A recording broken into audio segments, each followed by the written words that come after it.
네, 그 다음은 생명은 새로운 것을 어떻게 이해하는가? 세 번째 컨텐츠에 대해서 얘기를 해보겠습니다. 네, 요번 세 번째 동영상에서는 유추는 왜 필요한가? 앞에서 어느 정도 얘기는 드렸지만 요거부터 다시 얘기를 해보죠. 그래서 우리는 새로운 걸 만났을 때 그걸 완전히 새롭게 이해하지 못합니다. 그래서 가장 먼저 떠오르는 건 나의 과거, 나의 경험에서 가장 익숙한 것에 비유하는 것. 그래서 아기가 택배 아저씨를 아빠라고 부르기도 하고요. 아기가 멍멍이는 배웠는데 말을 보고 멍멍이라고 부르는 것. 혹은 지금 우리가 챗 GPT가 등장했을 때 이걸 다 지능이라고 부르기는 했지만 사실 요즘 도구를 사용하시면서 느끼는 건 100% 지능하고 같지는 않다라고 모두가 느끼고 있죠. 그래서 우리는 사고는 늘 이미 알고 있는 것을 닮은 방식으로 이해하고 그게 바로 유추라고 얘기할 수 있습니다.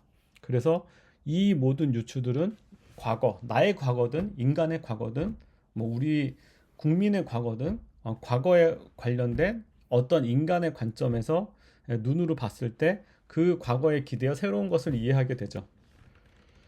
그럼 가장 생물이나 인간이 가장 유출을 많이 하는 거는 결국은 과거, 또 하나는 지구상에 태어난 신체, 이렇게 볼 수가 있습니다. 앞선 동영상에서 얘기 드린 것처럼 위와 아래라든지 여러 가지 신체에 기반한 유추들도 굉장히 많이 등장을 하죠. 그래서 과거와 신체가 굉장히 중요한 메타포라고 할 수 있고요.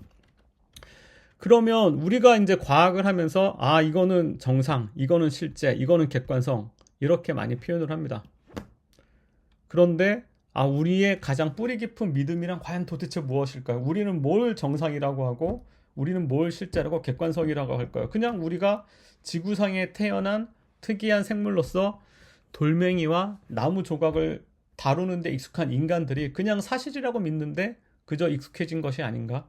이런 질문을 카를로 로벨리는 얘기를 합니다. 그래서 카를로 실험실에서 금속과 유리 조각을 가지고 한 실험이 세계의 구조에 대해서 우리의 가장 뿌리 깊은 형이상학적 믿음을 의심하게 할 만큼 큰 무게를 가질 수 있다고 생각하십니까? 그래서 실제의 모습은 사실은 우리의 어떤 특정한 관점, 특정한 편견에 의한 경험의 결과가 아닐까. 그래서 우리의 경험은 제한되어 있고, 그래서 과거에 우리가 해왔던 일반화를 절대적 진리로 삼아서는 안 된다. 이렇게 얘기를 합니다. 그래서 아인슈타인의 시공간 이론이라든지 빛에 관련 여러 가지 이론들이 우리 과거의 경험을 깨트리면서 등장을 했죠. 그래서 결국 계속 같은 얘기입니다. 우리가 중력의 깊은 우물바닥에서 9천만 마일 떨어진 핵 불덩어리 주위를 도는 기체로 되덮인 행성 표면에서 살고 있으면서 우리의 관점이 정말 우주를 다 설명할 수 있는 정상이냐 객관성이냐라고 여긴다는 사실을 생각하면 사실은 우리의 관점이 얼마나 왜곡되기 십상인지를 잘 알 수 있다. 이렇게 얘기를 합니다. 그래서 우리가 더 많은 것을 알게 된다면 우리의 협소한 형이상학적 관점을 바꿔야 되고, 과학은 어떤 진리의 담지자가 아니라 그런 진리의 담지자 같은 것은 없다는 자각 위에 놓여 있다라고 얘기를 합니다. 그래서 우리는 더 많은 걸 많이 배울수록 우리는 깨닫게 됩니다. 진리라는 건 고정된 게 아니구나. 우리가 가진 인식의 틀 그 자체를 바꿔야 될 수도 있겠구나. 그래서 과학은 세계와 끊임없이 대화하죠. 세계와 부딪히고 수정하고 재조정하는 과정, 세계와 상호작용하는 그 과정이 굉장히 중요하다. 이렇게 카를로 로벨리는 얘기를 합니다. 그래서 결국은 시간은 흐르지 않는다라는 책에서도 마치 우리는 시간은 절대적이고 객관적일 것 같은 그 질문에 대해서 답을 찾는 것을 목표로 했지만 결국 그 답을 찾다 보니 결국 인간과 나에 대해서 질문을 던지고 이해하는 과정으로 귀결될 수밖에 없었다. 이 여정이었다고 얘기를 합니다.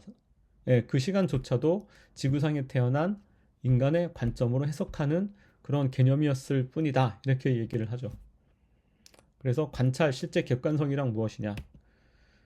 그래서 이거는 많이 보셨던 그 파검 드레스인데요. 이거는 어떤 분들한테는 파란색과 검정색으로 보이고 또 다른 누군가에게는 흰색과 금색으로 보였던 바로 그 파검 드레스이죠. 그런데 사실 이 드레스는 하나의 색을 가지고 있는데 왜 사람들마다 다르게 보였을까? 네, 이거를 How Minds Change라는 책에서 이제 얘기를 하는데 바로 뇌가 색을 보정하기 때문입니다. 무슨 얘기냐면 실내 조명에서 오래 일을 하셨던 분은 그 실내 조명, 누런 조명 때문에 이거를 하얗게 보정을 하려고 하고, 그 다음에 실외 햇빛 아래에서 되게 익숙하신 분은 어둡게 보정하려고 했기 때문에 이 드레스를 서로 다르게 본다라고 얘기를 합니다. 결국은 이 드레스를 다르게 본 이유는 보는 사람의 과거 경험에 따라 세계를 다르게 해석했기 때문입니다. 즉, 앞에서 얘기한 시간조차도 그냥 지구상에 태어난 인간의 관점으로 해석을 했기 때문에 시간이 우리한테 절대적인 것처럼 보였을 뿐이지만 우주로 넓혀진 관점으로 봤을 때는 사실 인간의 관점은 협소할 관점일 뿐이고, 이것처럼 파검 드레스처럼 개개인마다 다른 이러한 해석들조차도 인간이 아니라 그 집단, 그 사람들의 과거 경험에 따라 세계를 다르게 해석했기 때문에 서로 다르게 보여준다. 이렇게 얘기를 합니다. 그래서 물리적으로 우리가 돌을 본다면 돌의 객관적인 실제를 보는 것 같지만 그게 아니라 돌이 당신한테 미치는 영향을 보고 있는 것이다. 이것, 파검 드레스를 기초로 이런 얘기도 할 수가 있고요. 그래서 우리는 정보와 주체 이런 개념을 과학적으로 되게 객관적이라고 생각을 하지만 그 정보를 알고 그것을 보유하고 있는 주체는 도대체 누구이며 그 주체가 가지고 있는 정보란 무엇이고 관찰하는 주체란 무엇이고 그 주체는 과연 자연 법칙 밖에서 세상을 보는 존재인가 아니면 어쩔 수 없이 그 법칙 안에서 영향을 받으면서 보는 존재인가, 이런 질문을 사실 한번 다시 던져볼 수밖에 없다라고 얘기를 합니다. 그래서 실제는 사실은 정말 객관적으로 존재한다기보다는 앞에 보신 파검 드레스처럼 사실은 상호작용하는 실체들의 광대한 네트워크다. 이 사람이 어떤 경험을 가지고 있냐, 그 경험을 가지고 드레스를 다르게 해석을 하는 것처럼 굉장히 서로 상호작용하는 실체들의 광대한 네트워크고, 그 다음에 관찰은 굉장히 객관적인 관찰이라기보다는 그냥 물리적인 대상 사이의 모든 상호작용의 관찰일 뿐이고, 그 사물의 속성, 파검 드레스의 속성은 그냥 그 사물이 다른 사물에 영향을 미치는 방식에 지나지 않고, 그래서 모든 사물의 속성은 다른 사물과의 상호작용 속에서만 존재하고 속성은 상대적이다, 이렇게 얘기를 합니다. 그래서 우리가 물리학적으로 객관적인 변수라고 얘기를 하지만 그것들은 사실은 사물을 기술하는 게 아니라 사물이 서로에 나타나는 방식을 기술할 뿐이다. 파검 드레스의 색깔처럼. 그 다음에 실제를 엮는 것은 이 가볍고 덧없는 사건이지 철학이 상정한 절대적인 속성을 지닌 무거운 물체 같은 것이 아니고, 그래서 우리는 입자를 마치 영구적인 돌멩이 같은 실제로 생각하지만 그것보다는 그냥 순간적인 사건으로 생각하는 게 낫고, 세계는 절대적인 관점이 아니라 다양한 관점의 게임 속에서 산산조각이 난다, 이렇게 얘기를 합니다. 그래서 정신과 물질에 또 봤을 때 이 정신과 물질은 두 종류가 있는 게 아니라 그냥 상호 관계에 따라 서로 다른 패턴으로 배치되어 있을 뿐이고, 그중 어떤 구조는 정신적이라고 부르고 다른 구조는 물리적이라고 부를 뿐이고, 그래서 인식하는 인간은 고립된 초월된 주체가 아니라 파검 드레스를 보는 사람처럼 관념론적의 철학적인 나가 아니고 파검 드레스를 관찰하는 나조차도 거대한 맥락 속에, 나의 경험의 맥락 속에, 어떤 조명의 맥락 속에 이 드레스를 보는 어떤 그 맥락 속에 존재할 뿐이다. 드레스도 마찬가지고, 이렇게 얘기를 합니다. 그래서 나는 결국은 잘못된 형이상학의 잔재고 대부분의 신호는 뇌에서 눈으로 이동을 하는데 우리는 이 세상에 대해서 대부분 정해진 관점, 어떤 편견을 가지고 이미 본다라고 얘기를 합니다.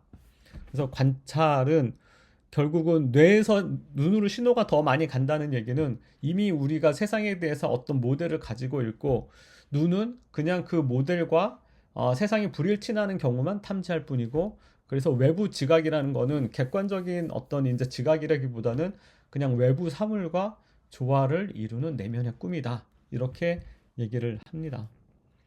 그래서 범주, 어휘, 경계 이제 다시 한번 얘기를 하면, 우리가 이제 뭐 새, 참새, 제비, 타조, 펭귄, 뭐 게임의 본질적인 특징이 뭐냐 이런 걸 물어볼 수 있는데, 사실은 새, 참새, 제비만 보면 굉장히 명확한 것 같지만 새의 경계 지점으로 갈수록 얘가 새야 아니야 그 경계가 굉장히 불분명한 새들이 많거든요. 타조나 펭귄 같은 것들 포함해서. 그 다음에 우리가 게임의 본질적인 특징은 뭐냐 그랬을 때 얼핏 생각해보면 쉽게 찾을 수 있을 것 같지만 사실은 게임의 명확한 정의를 찾기가 굉장히 어렵습니다. 이게 재밌는 게 게임이야? 재미없는 게임도 있는데? 그럼 두 사람이 하는 게 게임이야? 혼자 하는 게임도 있는데? 그럼 누가 승패가 결정되는 게 게임이야? 그것도 아니고 승패가 결정되지 않는 게임도 있는데? 이런 식으로 게임의 종류는 굉장히 많거든요. 그래서 게임의 단일한 본질적인 특징을 굉장히 찾기가 어렵고요. 그다음에 예술의 경계는 이게 예술이냐 아니냐, 이거는 워낙 많이 그 이슈가 됐던 그런 것들이 많죠. 그 다음에 이 물고기는 정말 경계가 명확한 생물이냐 이런 거를 봤을 때 사실은 그 범주의 핵심은 우리가 명확하다라고 보통 얘기를 하지만 경계 자체는 굉장히 불분명하다. 많은 어휘나 개념들이 불분명하다라고 얘기를 합니다. 그래서 예술이냐 아니냐로 보통 얘기가 많이 되는 그 마르셀 주스상의 뭐 병기 뭐 이런 작품이란 이게 예술이냐 아니냐 이런 질문도 나왔었고 그 다음에 물고기는 존재하지 않는다 이런 책에서는 이거를 우리는 다 물고기라고 부르는데 사실은 생물학적으로 같은 무리에 속하지 않는다라고 얘기를 합니다. 그래서 상어보다 인간이 연어와 더 가깝다고 얘기를 합니다. 그래서 과학자들은 생물들을 공통 조상에 따라 분류하는데 물고기들은 서로 다른 계통에서 왔기 때문에 진화적으로 한 그룹이 될 수 없다고 얘기를 하거든요. 그래서 물고기는 겉모습이 비슷할 뿐 실제로는 친척도 아닌 경우가 많다라고 얘기를 합니다. 그래서 이 책에서 얘기하는 건 물고기는 존재하지 않는다. 그런 얘기를 하고 있고요. 그래서 결국은 분류학자들이 그런 어류에서 절대적인 분류를 찾으려고 했지만 사실 그런 것들은 존재하지 않더라. 그래서 존재나 유일자, 근원, 힘, 진리, 보이지 않는 존재를 찾고 있었을 뿐이고 다윈도 사실은 자연에는 가장자리도 불변의 경계선도 없다고 얘기를 했습니다. 굉장히 많은 관찰을 하신 분이죠. 대신 그런데 우리는 이제 언어나 우리가 사용하는 그 언어의 틀 안에서 어떤 자연을 경계가 명확한 걸로 인식을 하기가 쉽지만 사실은 자연을 관찰하다 보면 그거는 언어의 경계일 뿐이고 실제는 그 관계가 명확하지 않다는 거죠. 그 다음에 이런 사실들을 학계에서는 알고 있었는데 학계 밖으로 퍼져나가지 않는 것을 보면서 실망했다 이렇게 얘기를 합니다. 그래서 결국은 물고기는 존재하지 않는다. 이 책에서 얘기하는 거는 우리가 세상을 너무 단순한 어휘로 인식을 하는 것보다는 수고스럽지만 복잡한 사고, 복잡한 어휘, 그 다음에 경계가 불분명한 어휘로 사고를 하는 게 굉장히 중요하다. 왜냐하면 우리가 하늘을 별이라는 단어 하나로만 인식했을 때는 굉장히 단순하게 이해를 했는데 그 별이라는 단순함을 버리고 더 복잡한 어휘들로 세상을, 우주를 이해하게 되면 별이 아니라 우리는 우주를 얻게 되니까. 네, 그래서 우리는 자연 위에 그려진 선들 너머, 어휘가 구분지은 경계 너머의 선들을 보고 싶었고 다른 세계는 있지만 그것은 이 세계 안에 있다. 이렇게 얘기를 합니다. 네, 그래서 이까지 언어 범주화 얘기 드렸고 그 다음에 이제 언어와 인과론, 과학에서 많이 얘기하는 언어와 인과론 자체 그 다음에 처음에 설명드렸던 것처럼 생물의 지각은 시각부터 뭐 지식과학까지 여러 가지 이제 레벨들이 있는데 이런 언어와 논리, 인과론은 우리는 꽤 튼튼하다고 생각을 하지만 생각외로 앞서 설명드렸던 것처럼 언어나 범주가 불분명하다면 사실 이런 언어, 논리, 인과론도 생각보다 튼튼하지가 않습니다. 그래서 한 단어가 가리키는 대상이 얼마나 단일하고 절대적인 단원 속성을 가지고 있냐 그것도 굉장히 불분명하고 그 다음에 한 단어가 가리키는 대상은 모두 동일한가 이것도 굉장히 불분명하고 그 다음에 언어로 표현하는 논리, 인과관계 자체도 현실을 다 잘 표현하고 있냐 그러면 사실은 우리가 우리 관점에서 우리 경험에서 관찰할 수 있는 것만 언어로 표현할 뿐이죠. 그래서 인과론 자체도 생각외로 튼튼하지는 않다. 네. 그 다음에 인과론은 현실의 모든 관계와 영향을 표현하고 있나? 그러면 그렇지 않은 경우가 훨씬 많죠. 그 다음에 그 현상은 누가 어떻게 기술하냐에 따라서 굉장히 달라지기도 하고요. 그 다음에 앞서 설명드렸던 것처럼 범주화의 방식 자체가 이미 어떤 하나의 속성을 특성으로 보기 때문에 감추는, 은폐하는 속성들도 있을 수밖에 없거든요. 그래서 이런 언어나 인과관계 범주화로 같은 기호로 세상을 표현을 할 때 제한이나 왜곡이나 은폐나 필터링은 없나 이런 질문을 항상 던져봐야 된다라고 얘기를 하는데 사실 이런 가정들을 봤을 때 언어나 논리, 인과론은 생각보다 튼튼하지 않다. 네, 이런 얘기를 합니다. 그래서 우리는 결국은 세계에 대해서 불안하기 때문에 이해하고 예측하기 쉬운 절대적인 진설을 항상 원합니다. 그거는 어떤 시대에든 비슷했던 것 같아요. 네. 네. 그 다음에는 이제 생명의 어떤 지능을 구성을 하는 과거에 대해서 이제 조금 더 살펴보면, 앞에도 얘기 드렸던 것처럼 우리가 생물이 인간이 예측이나 사고를 하는 것은 다양한 감각기관에서 전달되는 정보와 그 다음에 과거에서 경험했던 거, 거기서 주어지는 이 정보를 통해서 어떤 지각이나 예측이나 사고를 한다라고 얘기를 드렸습니다. 그런데 나의 과거의 기억을 보면 나의 현실은 기억으로 쌓이는데 기억은 나, 셀프 자를 형성하는 핵심이죠. 그런데 우리가 머릿속에 있는 많은 기억들 혹은 뭐 컴퓨터로 기록되기도 하지만 과거의 기억들은 어떤 기호로 어느 정도 해상도로 이제 구성이 되어 있나요? 사실 내 개인적인 기억을 내가 어제 누구를 만났을 때 만난 거는 기억을 하지만 내가 거기까지 전철을 타고 걸어갔을 때 만났던 모든 사람들, 모든 상황을 다 기억하지는 못하죠. 어제조차도 나는 요약을 해서 기억을 할 뿐이고, 심지어 일주일이 지나면 그 기억조차도 굉장히 희미해지죠. 어제 친구를 만났을 때 기억하는 거랑 일주일 전에 친구를 만났을 때 기억하는 그런 내용들이 달라지고요. 그래서 기억의 해상도도 달라지고, 기억의 대상이 뭐냐, 사물이냐, 사건이냐, 생각이냐, 감정이냐, 이런 대상 자체도 그 해상도가 다르고 희미해지는 정도가 다르죠. 그 다음에 기억을 내가 이미지로 기억하고 있냐, 소리로 기억하고 있냐, 아니면 언어나 추상 혹은 컴퓨터의 일기로 기억하고 있냐, 이거에 따라서 그 기억의 정확도가 이것도 달라지죠. 그래서 그 기억의 정확도는 나는 나를 얼마나 정확하게 기억하고 있고, 나의 정체성은 얼마나 확실하게 고정되어 있고, 혹은 인류가 언어로 기억한 과거의 기억조차도 모든 면을 다 기억하고 있기 때문에 우리가 어떤 지능을 구성하는 그 판단이나 예측 자체가 사실은 아주 명확하지 않을 수도 있다라고 얘기합니다. 나의 기억들을 다시 한번 생각해 보시면 굉장히 불분명한 점들을 발견을 하실 수가 있고요. 그 다음에 또 다른 측면으로 관계를 한번 얘기해 볼 수도 있습니다. 그래서 제일 처음에 얘기 드렸던 것처럼 생명은 결국은 성과 경계에서 시작이 되고, 그 다음에 그 생명을 지속하기 위해서는 경계를 넘어서는 관계와 상호작용이 필요하다. 경계와 관계가 사실 생명에 되게 중요한 두 가지 속성이고, 뭐 관계는 여러 가지 뭐 과학이든 우리의 뭐 유전자든 언어든 뇌든 이런 것들은 사실 그 관계를 맺는 여러 가지 기호나 이론이나 이런 것들을 얘기한다라고 볼 수가 있겠죠. 내면 소통은 나 자신과의 관계의 문제고. 그 다음에 또 다른 주제로 생명과 고난, 지능에 대해서 얘기를 해보면, 앞서도 얘기 드린 것처럼 생명은 내부에 세상과는 다른 질서가 존재를 하고요. 자율적인 움직임이 있고. 그런데 우리는 늘상 이렇게 얘기를 하죠. 아, 세상이 내 뜻대로 안 돼.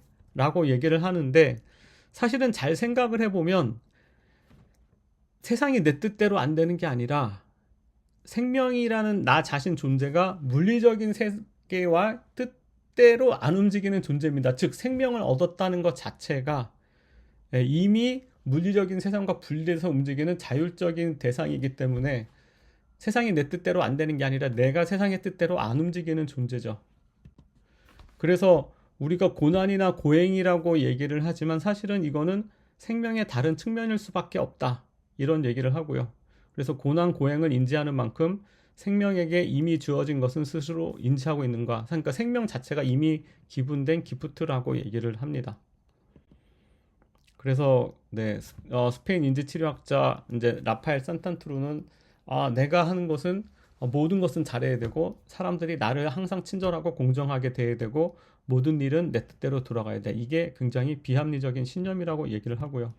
그래서 마음의 건강은 뭐 불교에서도 얘기를 하지만 집착을 버린 데서 나온다. 그래서 있으면 좋고 하지만 없어도 괜찮아. 평안하면 좋고 하지만 불안해도 괜찮아. 네, 이런 집착을 버리는 데서 나오는 게 중요하고 그게 내가 생명이라는 존재부터 시작을 한 그 얘기라고 합니다. 그래서 감정하고 지능 여러 가지 얘기를 드렸는데 결국은 우리의 감정을 관장하는 편도체와 지능을 관장하는 전전두엽은 되게 밀접하게 관련되어 있다. 즉 생명이 세상에 대한 지능을 더 잘 발휘를 하려면 우리의 감정을 잘 다스리고 감정을 더 잘 해석하고 범주화하고 그 다음에 세상에 대한 집착을 버리는 게 우리의 지능을 발현하는데 굉장히 중요하다. 네, 이런 내용으로 이제 전체 설명을 다 드렸습니다. 생명, 지능에 대해서 설명을 드렸고 언어와 범주와 사고의 본질, 그 다음에 고난, 감정에 대해서 전체적인 설명을 드렸습니다. 네, 길게 들어주셔서 감사하고 네, 좋아요, 구독, 알림 버튼 부탁드립니다.